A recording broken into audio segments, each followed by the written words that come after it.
Kızыңыз красавица, сулуу, бою узун, тарбиялуу, эң жакшы кыздардан болсун десеңиз, анда аялыңызды зор кылыңыз.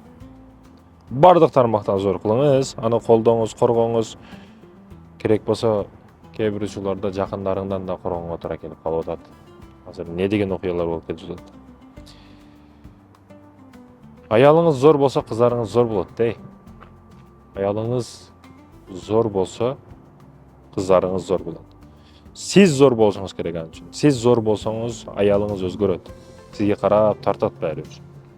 Эгерде күчтүү адам болсоңуз, баарына боорукер болсоңуз,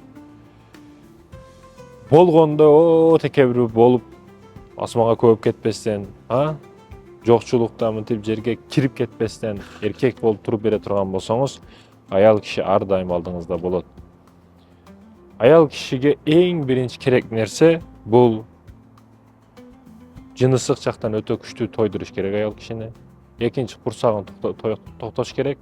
Ал эми үчүнчүдөн мээрим махаббаттуу убагында кылып турсаңыз, калган нерсе вообще кызыксыз. Алдыңызда ар дайым туруп берет. Ошондой экен, кыздарыбызды, балдарыбызды сонун болуп чоңоюшун кааласак, аялыбызга маани берели, урматтуу эркектер.